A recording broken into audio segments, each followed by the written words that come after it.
هغه ته چې بلنه راشي د سوسایټۍ له طرفه نو ورته چې زما به پکې څه کردار خو خیر ما ته چې ساحل صاحب بلنه راکړه ما د هغه نه دا تپوس ونه کړ د هغې وجه دا وه چې دیر سره زه 3/4 د دیم نو په دې وجه باندې دوه ځایونه داسې دي یو ریډیو دی یو دیر دی چې د هغې د طرفه هېڅ قسمه چې کله بلنه راغلې ده نو ما ریجیکټ کړې وجه دا ده چې ریډیو نه ما ډېر څه زده کړي دي او دیر کې ما خپل د زلمیتوب ورځې تېرې کړي دي تاسو به حیران شئ چې 50 کاله وړاندې 50 کاله ډېر نیمه صدۍ هېڅ نیمه صدۍ زه نه پوهېږم چې دومره زوړ ښکارم که نه خو زه په هغه زمانه کې 20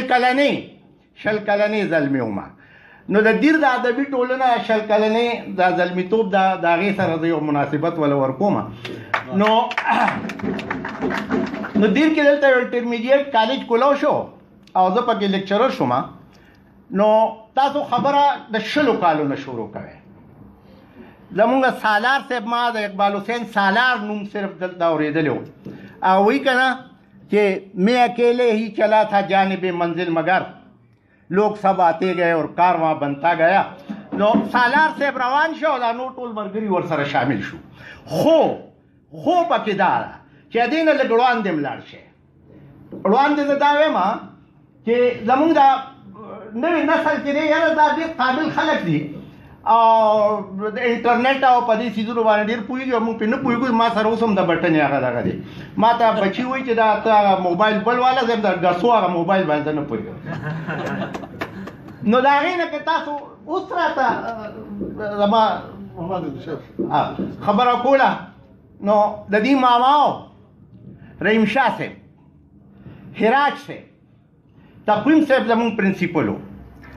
او بلکې دی نو عبدالرحمن صاحب د هغې نه مخکې زموږ پرنسپل دا بچي بامولې ته بتلو نو دا هغه کسانو زه پکې ځان ګوټ ته کوم دا هغه کسانو انعام صاحب و هراج صاحب و یو رحیم شاه پکې ژوندی دی او زه پکې ژوندی یم نور ټول د خاورو لاندې شوي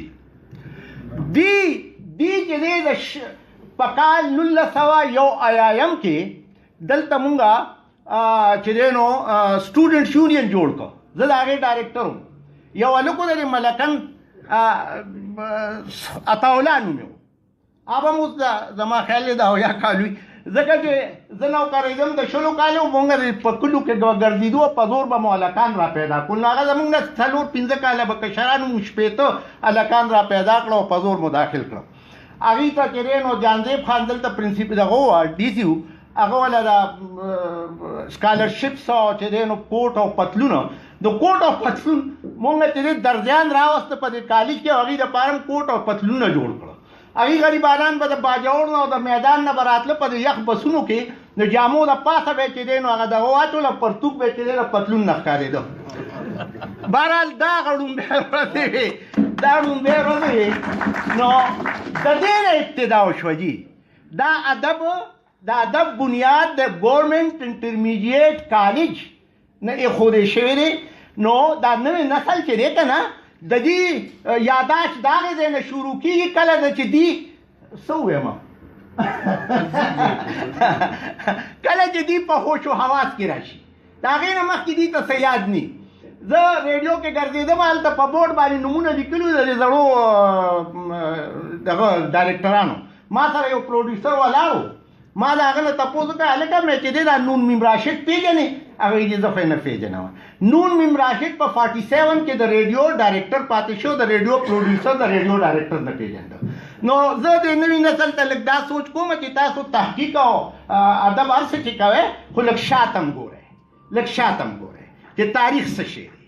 او د هغې خلکو هم ذکر کوئ چې کوم ګمنامه پاتې شي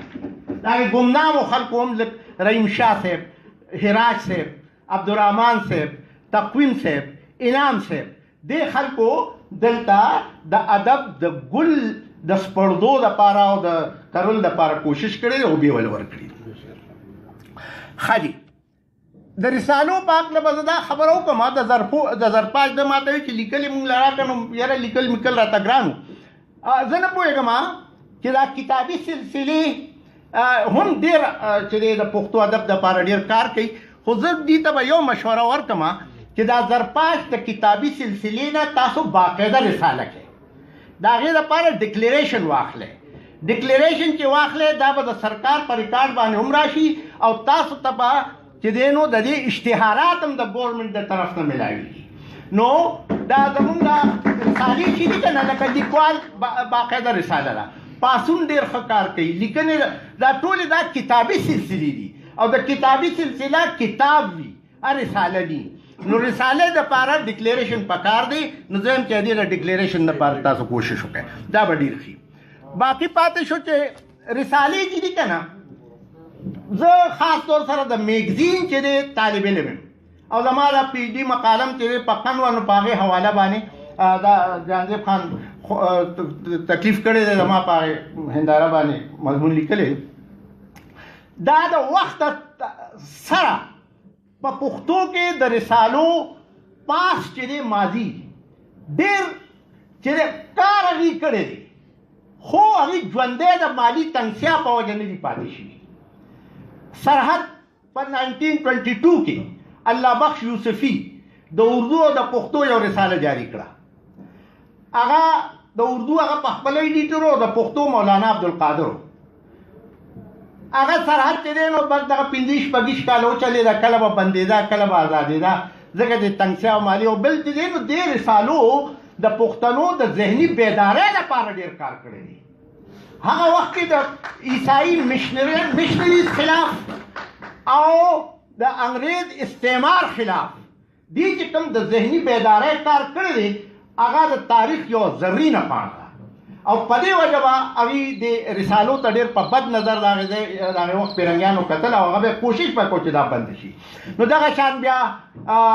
پښتون رساله د باچا خان په مشرۍ کې راووته اب هم کله بندېده دا په 28 کې راوتې وه دا به کله بندېده کله به ازادېده کله به دا 15 ځله بنده شوې او ازاده شوې ده په هغې کې یو بنیادي وجه د هغې دا وه چې پیرنګیان د هغې خلاف وو بل مالي تنګسیا هم وه پکې دا یې نن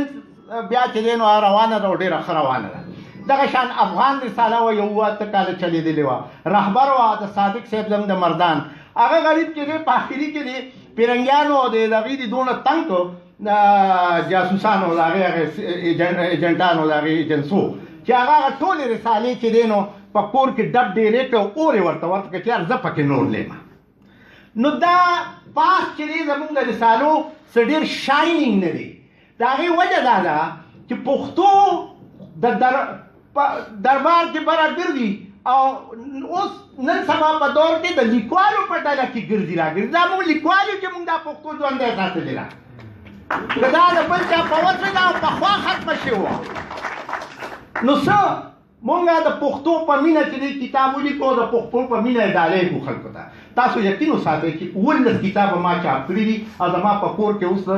په تنور کې هم کتاب پروت دی او په بړستنه کې هم کتاب پروت دی او د کټلان هم کتاب پروت دی ما دا او اوس خو پې زه چې قیمت هم نه لیکم زه چې مفت ورکوم نو قیمت لیکلو تکلف ته پې څه ضرورت دی ما دا 15 کتاب راوړه ما چې ګاډي نه کوزاو نو کور والا راته وایي چې یاره دا دی نه نوښار پول ته نه غورځول دلته خو ځای نور نشته ما ورته مې چې یاره مان ټوپ کړی ساده خوښه ده نو چې نه زبستي ګرځیا کېده نو دا کتاب او رساله خو زمونږ ژوند دی د لیکوالو دې نه خو مونږ ځان نشو ساتلی یار دا دی زما خپلوان دی عبدالله دم په پنډونو کتابونه چاپ کړي دي او دیم چې دی نو شیخ سادي جوړ شوی دی او په مذهب باندې د قول د اصلاح معاشره ټیکه اخیستې ده نو نه پوهېږم چې اصلاح معاشره یې کړه ټیک نه کړه نو بس یعنې موږ ټول شیخ سادیان نو د دې لپاره کوشش پکار دی چې دا پښتو د بازار ته راشي یوازې لیکوال یو لیکونکی نه لولي عام خلک هم چې دی په دوکان کې را لولي یو تنګ رساله وه چې لکه د تودو پیکړو ما په هغې پی ډي کړې ده لکه د تودو پیکړو لومبۍ رساله وه چې هغه به په سټال باندې به خرڅېده او خلکو به تپوس کوو نو زرپاش یقینا چې ساحل دا زلمې ډېره خواري کوي علمي او ادبي رساله ده دې کې یو انفرادیت دی انفرادیت په دې معنی کې چې بنده رساله ولولي او د هغې نه څه زده کړي هسې و پاڼې تورول خو نه دي که نه چې بنده دې دا بیان داسې داسیم دی نو زه دته دا مشوره ورکوم چې شاعري مونږ ډېره کړې ده او عباسي صاحب ته به پرېږدو چې ښه ډېره وکړي نو نثر طرف ته توجه پکار ده نثر ډېر ضروري دی نثر ډېر ضروري دی او نثر ترجمې پکار دي د نثر او چې په زړو شاعرانو باندې نو تاسو داسې چلو کې چې دلته زموږ د عابد صاحب یو ترو هغه هم په دې دغه کې زه خو ورته اوس هم کوناډیر ویم ما باندې نوی نوم ښه نه لګي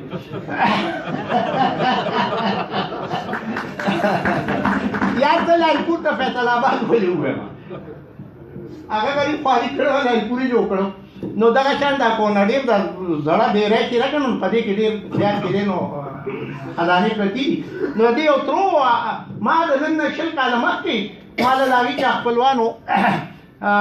د شکوه جوابي شکوه ترجمه کړې ده یار په پښتو کې تاسو پته یې بني نو تاسو دا زاړه کتابونه چې دلته دي د خلکو سره هغه ولټوئ هغه روباسئ هغه چاپ کړئ ښه دي اوس زه په آخري کې یو څو چې دی تجویزونه پیش کوم یو خو مې دا چې یاره دا چې دی نو دا باقاعده رساله کې ده درپاش بل دا زه به د سیاسي مشران ته ټول ته ریکویسټ وکړم چې دوی په خپل ګډ آفیسز استعمال کړي او په دې اسمبلی کې داسې یو بل منظور کړي چې دا څونه سرکاري لایبررۍ چې دي او دا څونه ګورنمنټ کالجز کې او په سکولونو کې دی په دې باندې د دې بل له مخه دا پخه کړي او دا په پابندي ولګوي چې کوم نوی کتاب کومه نوې رساله چاپ کېږي د هغې به سلسل کاپۍ تاسو ضرور اخلئ دا ډېر ضروري دی ګورئ دا موږ به تر کومې یار موږ په خپلو پیسو چاپ کوو د آخر به ظرفات به هم بنده کړي سالار صاحب به هم ستړي شي ساحل به هم ستړي شي او نور زلمي به هم راشي نو خو بهرحال دې لپاره دا دغه پکار دی بل یار خبره کړم لیکوال د پښتو په مینه خو کتاب ورکوی خو زه تاسو یقین اوسئ زه خپل لوی نه یم ما وختي ما عباسي صاحب ته وي ما دا چې دی شمس القمر اندې 20 کتابه وه کوشش مې دی چې کتابونه ډېر نه ډېر والم خلکو ته چې کوم خلک کتاب نشي اخیستی چې هغه ته یې تحفه کړم نو تاسو چې د پښتو په مینه کتاب ډېر مه قبلوئ ورته وایه چې یاره د دې کتاب پیسې واخله نو دا کتاب دا پیسې که ورکول شروع شي که نه نو زما داسې چلو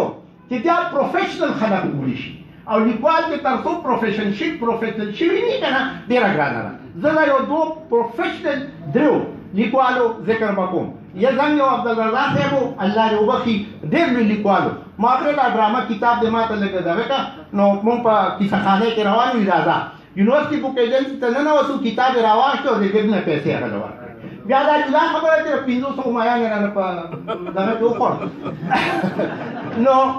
دا یو ده قلندر صاحب له لاړم ابوالقاسم د دې علاقې یو شاعر دی د هغه دیوان مې پکار و هغه راغونډ کړو ما ورته ویل قلندر صاحب دا کتاب ورته چې ما ته ویل چې منظور عام پرس چاپ کړی دی مصطفی کمال له به لاړ شي او د هغه نه به کتاب واخلي نو دا لږ سترګې کلکول پکار دي دغه نه ما زه کتابونه ورکړم دی دغه ده یونیورسټي بک ایجنسي ده 50 او 40 کتابونه ورکړم هغه چې شپږ میاشتې پس لاړ شم نو هغه ما ته یو 500 روپۍ په دې دغه کې ما د قانون خزانه چېرته جیب کې نه ده راوړې ما 2000 روپۍ نورې کړي نور کتابونه مې پېرشتي نو هغه دغه ته مې ویل ناملا ته مې ویل یاره کتاب نه خرڅېږي یار دوی څنګه به خرڅېږي تاسو په 500 کتابونو کې 300 خو خلکو له ډالۍ کې نو ما نه څوک نه راځي کتاب رانه والي نو ډالۍ کوی ما یار پیسې دې اخلې دغه شان وایي چې برق دلته ناست و سعدالله جان برق صاحب وایي چې یو هلک راغی نو ورته یې دا کتاب لږ المارۍ نه لږ دستخط کې ماله راکړې نو هغه ورته یار پیسې د کتابونو دوکان کې ولاړې پیسې ورته بس واخله نو وایي ما چې تا ته 5 شپږ درکړي وایي زه کور ته درغلی یم چې ما له کتابونه راکړه و چې تا راکول نو ما واپس کول خو درته نه شو که نه مسلمانه نو ته خو واله که نه په دوکان نو دا خبرې داسې دي چې یاره موږ مروت نه کار اخلو سترګې نه شو کلکولی پښتون اصل چې دی نو بامروته قوم دی نو دا پیسې اخیستل دا د تاجرانو کار دی بهرحال لږ ډېر به د پښتو په کوشش دپاره او ترقۍ دپاره به ځان لږ تاجران کوو ډېره ډېره مننه